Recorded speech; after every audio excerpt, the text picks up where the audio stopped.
October 31st, 1517. Before the doors of the castle church in Wittenberg, Martin Luther, a theologian, 34 years old. In his hands, he held a single sheet of parchment. On it were written 95 theses. His hands were trembling. If he made this document public, what would happen? He knew. A challenge to the church. It could mean excommunication. Or worse. But he had no choice. He had to speak the truth, no matter how great the cost. What had led him to this moment? Spring 1517. A lone monk appeared in central Germany. Johann Tetzel, a Dominican friar, a seller of indulgences. He cried out in the marketplaces. In that era, indulgence preaching was understood this way: pay, and the punishment of purgatory will be lessened. A celebrated slogan was attributed to Tetzel, capturing the spirit of his pitch. As soon as the coin in the coffer rings, the soul from purgatory springs. The peasants handed over what little gold they had to save the souls of their dead, to purchase forgiveness for their own sins. But Luther watched this spectacle, and rage burned within him. In the confessional, Luther heard it himself. "There is no need for repentance, Father. I have bought an indulgence." In that moment, what did Luther feel? By his own account, he was seized with a fierce and terrible anger. This is not faith. This is commerce. Can God's forgiveness truly be purchased with gold? It is a betrayal of everything Scripture teaches. Something stirred deep within him. Luther locked himself in his study, and he began to write. Thesis 1. When our Lord and Master Jesus Christ said, "Repent," he willed that the entire life of believers should be one of repentance. Thesis 27. Those who say that the soul flies out of purgatory as soon as the money thrown into the chest rattles are preaching human doctrines. His pen would not stop. 95 theses, every one of them an indictment of the church's corruption. And so came October 31st, 1517. Historical tradition tells the story this way. Luther stood before the church doors. His hand gripped a hammer, and he drove it down. Bang.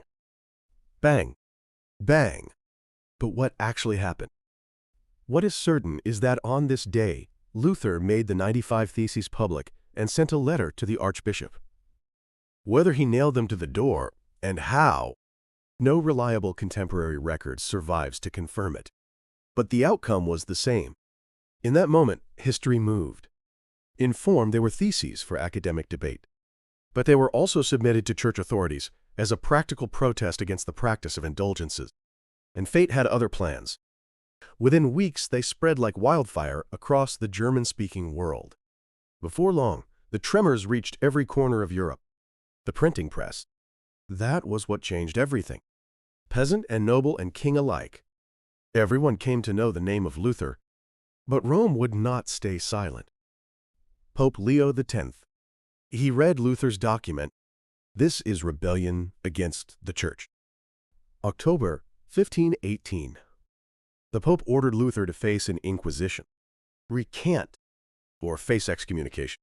April 18th, 1521. The Diet of Worms. Martin Luther stood before the Emperor, Charles V, Holy Roman Emperor, ruler of all Europe, and hundreds of princes surrounding him. Every gaze in that hall fell upon Luther alone. On the table before him, his writings were stacked high. The question was simple. Will you recant these works? In that moment, what was passing through Luther's mind? The chamber had fallen utterly silent. The emperor was waiting. The princes were waiting. All of Europe was waiting for his answer. Two paths collided violently inside Luther's mind. Option A, recant. His life would be spared. But he would betray the truth. Option B, refuse. Excommunication. Exile, most likely death. But he would follow his conscience. He closed his eyes. And he chose. His voice rang out through the hall. My conscience is captive to the word of God. I cannot and will not recant. to act against conscience is neither safe nor right. And generations would pass down the words he was said to have spoken at the end. Here I stand, I can do no other, God help me. But already, months before, the Pope had excommunicated Luther. A papal bull had been issued, Decet Romanum Pontificum. Luther was cut off from the church. He was no longer counted among Christian believers. And on May 26, 1521, Charles V banished him from the empire. The Edict of Worms. Luther lost the protection of the law. In principle, he was placed in a position of extreme danger. And yet, Luther survived. Frederick III, Elector of Saxony. He sheltered Luther within his castle walls. Wittenberg Castle, a fortress deep in the forest.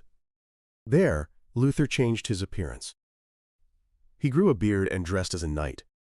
He took a new name, Junker Jorg. No one knew he was there. But Luther did not simply hide.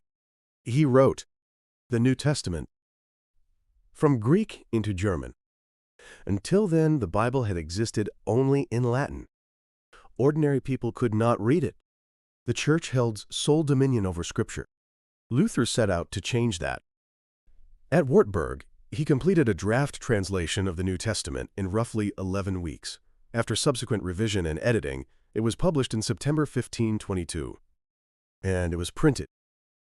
Shortly after publication, it became a sensation, a bestseller that went through edition after edition in a matter of months. Peasant and merchant alike could read it. No permission from the church was required. This was revolution, the democratization of knowledge, the liberation of information. The church's monopoly had begun to crumble, but not everything unfolded in peace. 1524. The German Peasants' War began. The peasants had heard Luther's words. All believers stand equal before God. They rose up against the nobility, against the church. But Luther did not stand with them. At first, he called for restraint on both sides, but as the rebellion intensified, he turned sharply against the peasants. In the name of preserving order, he urged the princes to crush the uprising without mercy. By the time the fighting ended in 1525, the estimated death toll had reached tens of thousands, perhaps as many as 100,000. The Reformation had begun to bleed. 1529. The Diet of Speyer. The Lutheran princes rose to their feet. Against the emperor's decree, they issued a formal protest.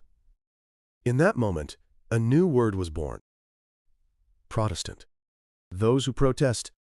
Christianity had split in two, Catholic and Protestant. That division endures to this day. But the worst had not yet come. 1618. The 30 Years' War.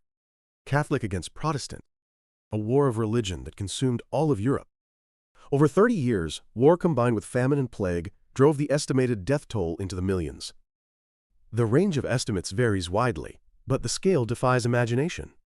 The German territories are often said to have lost roughly a third of their population, though the devastation varied enormously by region. Villages were burned, cities destroyed, farmland left to ruin. This was the price of the Reformation. 1648. The Peace of Westphalia. After 30 years of war, peace came at last. The Peace of Westphalia granted legal recognition within the empire to Catholics, Lutherans, and Reformed Protestants to a defined extent, and afforded some protection to religious minorities. It acknowledged that different confessions could coexist within the same empire. The age of waging war over religion had come to an end, though it did not establish full freedom of religion in the modern sense.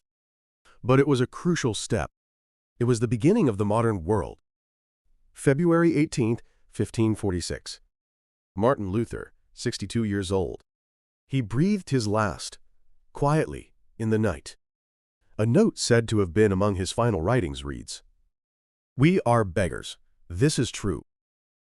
29 years had passed since he posted the 95 Theses on the church door. In that time, the world had changed.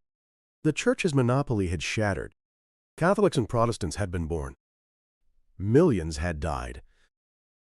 And in his final years, Luther had launched vicious attacks against the Jewish people. His truth had at times been a dangerous and hateful prejudice. The modern church has acknowledged those failures. Was this what Luther had wanted? Most likely, no. He had only ever wanted to speak the truth. But history moved far beyond what he intended. Yet what Luther left behind was not destruction alone. The Reformation built a new world. The individual conscience. That, said Luther, was the highest authority of all.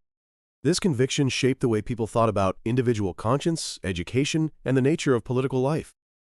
Its relationship to capitalism and the modern state is complex and multi-causal, a debate that continues among scholars to this day. But one thing is certain: the world ruled by the church was over. The world in which people thought for themselves had begun. Today, estimates place the number of Protestants worldwide at roughly 800 to 900 million.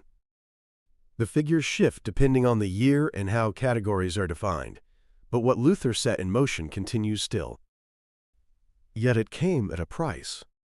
Millions of dead, centuries of war, a permanent fracture within Christianity. So was Luther's decision right? History speaks only in outcomes. But those who live through it never know the outcome in advance.